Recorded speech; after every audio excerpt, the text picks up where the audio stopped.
Well, hello everyone, and welcome back to another video of the F1 2021 Drive for Career Mode with Aston Martin, episode number 21 today for the French Grand Prix, Season 2, round number 5. If you have, of course, missed the previous episode at Canada, I recommend you go and check that upload on Friday, and of course subscribe if you are new to see plenty more episodes of Drive for Career Mode, although I will admit I am trying to time this, the uploads for this series, for when the new Imola update comes out, because there's also a new livery update coming as well with that, so be able to have brand new liveries to show you, and also to be able to add both Portimao and Imola to the career mode. So that's the plan of action in terms of those two. So that's why you might see maybe one episode a week in certain weeks instead of the two that we've had some time. Again, game experiments as well is something I want to be doing as well. So yes, we'll get onto that in all due course. But looking at R&D, we've had an update since the last episode, and well, we're no longer the second fastest car. We're not even the third fastest car. We're the fifth fastest car on the grid. It's bad. A huge R&D nerf that we have faced here. I mean, Haas have also now their car is the bit of cardboard that it is in real life. Even then, it's not. Even then, given that performance index is actually generous for them. But yeah, no longer are we the second fastest team on the grid. This is going to start. Could this start be as a struggle? I mean, we've been comfortable with 2 podiums in 4 races, a good 5th place as well after a poor qualifying last time out at Canada. Spoiler alert there as well, and then obviously a poor qualifying at Monaco. But that's a little bit annoying, the fact that Williams are literally just behind us. The fact we're nowhere near Ferrari or McLaren or even Red Bull with the upgrades. Yeah, it's going to be a tough one, and it's not helped by the fact that we're about to max out the Sashi side as well. If you've been following this series, then you'll know that I'm waiting for the team to upgrade the Aero HQ as well, which because I can't do any upgrades because they aren't available. We run out of resource points to do this tyre wear upgrade. Not that it matters, but I might as well get it on. So instead we go for a ERS upgrade as well. So yes, when we arrive at France, then well, it's a little bit bleak really with terms of R&D. Red Bull and McLaren are very close together. Red Bull haven't shown up at all throughout this career mode so far in the opening 20 episodes, so who knows, can Verstappen take it to them? I mean, obviously that's the confirmed changes for season 1, where at times Aston Martin was slower than Williams. But anyway, well, we'll have to make the best of a bad situation, and well, we're just going to have to go on with it and see what the car can do. Into qualifying then for the French Grand Prix, a track that's not really a good track for me. It's probably one of the ones that I was saying earlier about Imola and Portugal. This track will probably be dropping off. Not going to lie there. No offence to France, it's just the fact that this track is dull to drive at times. But yes, we're down in P14, so business as usual through qualifying. I've been qualifying poorly for about 3 years now as well. Lando Norris goes fast, is showing the McLaren still has pace in the car. Remember, he actually won in the wet in season 1, so if he's looking good already. Maybe this is Lando's AI is this favourite track, although I don't actually know if it's this is his favourite track or not in real life. As well, we're 3/10 up on our previous best time, but obviously there is the gaps now are starting to grow between the likes of ourselves, Tsunoda as well, and then obviously to the back marker cars of the Williams, the Alfa Romeos as well. We're 4.5 tenths up now. Make sure I don't go too wide. I always go a little bit too wide into some of these corners. The F1 cars are always a bit understeery even with the max updates on. So you try and counter that. This final lap corners are horrific. You always end up going around wide. Sorry, penultimate corner, excuse me. And then I hate the fact that the finish line is after the start line for some reason. So yeah, that was a lap of the circuit Paul Ricard, and in the end we're actually 3/10 off our teammate Sebastian Vettel, which was about right for qualifying, but it's P14, so yeah, it's not where we have been throughout this career mode in Aston Martin, but yeah, there's a whopping gap, 6/10 there. It's not quite where we'd want to be on the grid, but chin up, it's not the end of the world. Here we are again then at Le Castellet for another round of this year's Formula One World Championship. Renault took their first French Grand Prix win all the way back in the inaugural race in 1906, but it was another 73 years before they could take their second. I'm sure Alpine will be pushing hard to delight the local fans here today. 6 lefts and 9 rights give us a total of 15 corners here at the circuit Paul Ricard, and a lap covers an overall distance of 3.6 miles. Average speeds will be somewhere in the region of 142 miles per hour, and they'll be maxing out on the Mistral Straight at around 205 miles per hour.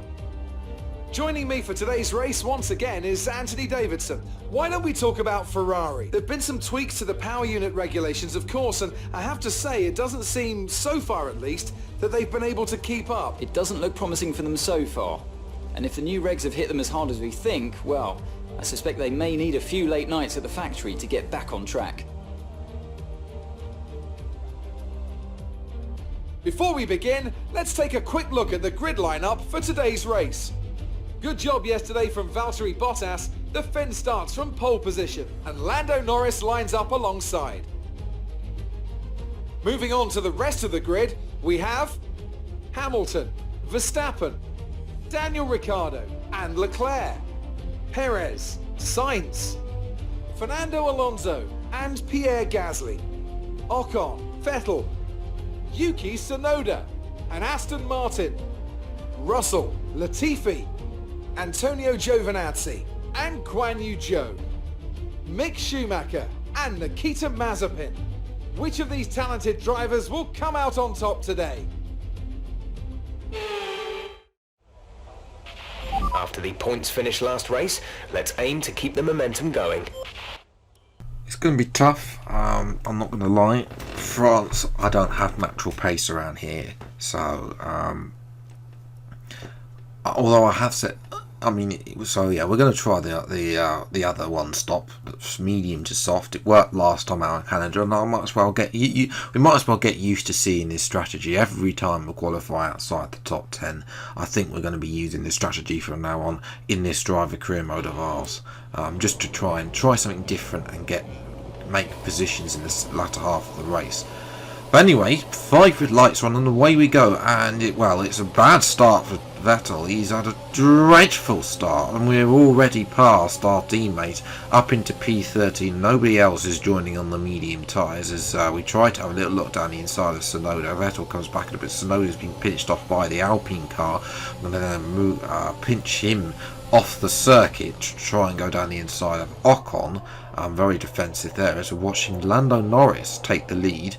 As I said, his IA seems to like this track. Max Verstappen, in the Red Bull up into P2. That's the highest that Red Bull's been so far. As we jump back to our POV on lap number 1, we've got to go around the outside of Ocon, trying to go around the outside of Sainz as well, who squeezed it off, along with Perez. Only on in the previous episode, but now I couldn't get past Ocon there around the outside, so we're going to have to make this down to the inside. We have got a faster engine than the Renault, but Ocon's score doesn't give us any room there, and tries and cuts us off. And now we are still unable to get past the Alpine really. Now we should be able to pull to the inside and just keep our foot in here and cut across him, and finally we are past Esteban Ocon up into P11. But here's a bit of a replay then. Yeah, I didn't want to get this to go so long because obviously we lost out a little bit of time off to Sainz and Gasly on the up ahead, so we will need to sort of stay in range even though we're lapping slower. But Tsunoda now is really on the march in his AlphaTauri. He's got past Ocon now. Giovinazzi's also flying high for Williams, but we keep the outside, which seems to be the better line, and squeeze the AI to the inside. I think that's the way to go, really. But as we're watching, Max Verstappen, who's out of the race with an engine failure. Well, his car was up into P2, at the lofty heights it hasn't been so far, and as a result, it suffered a nosebleed. And he's out of the race. And that's going to put us in the points as well, up to P10. That was Tsunoda there had a look at us. Excuse me, tyre wear is okay. We'll probably do with a little bit less tyre wear, to be fair. I have noticed it is a little bit higher on this year's game. I was watching Guan Yu Zhou, who seems to be appearing in every single episode this season again, and he's spun it at one of the corners, and that's going to put him back to last place behind the bits of cardboard circulating in last place. But Tsunoda has another go at us once again at the end of the DRS straight. Not a great exit there, but we do retain what is now P5, and in the end we're going to jump to lap 7 because everybody's now coming to make the stop set. Russell and Schumacher, who have been circulating around about 5 seconds off the pace. Russell is also coming. But to be fair, George isn't that far behind. And Schumacher is just there for just really circulating around in last place and trying to overcut his teammate, really. 2.7 second stop, not bad considering that it's not a My Team episode. It's nice to know there's an Alfa Romeo in there as well. I suspect that's Guan Yu Zhou because he's behind Schumacher. And we're going to come out here. Actually, we're going to lose out to Ocon and Vettel. We're going to come out ahead of Tsunoda, who's actually lost out to Ocon and Vettel in the pit stops. But Ocon and Vettel are going side by side now. We're going to switch to the right hand side. Ocon comes sweeping to the right hand side. We're going to try and get there, but they both sweep in front of us there, and there's contact between Vettel and Ocon there. Vettel tried to we're going to get Ocon this time around the outside like we failed to do on lap 1, but yes, that was they cut each other out. Aggressive move there from Ocon to try and defend against our teammate, and then we were able to get Ocon around the outside. And I think sadly Vettel has got front wing damage because he is going very slowly now, able to go around the outside with ease and up into P10. But this is the question. We've got quite a few laps left in this race. Can we catch Sainz and Alonso? We'll have to wait and see.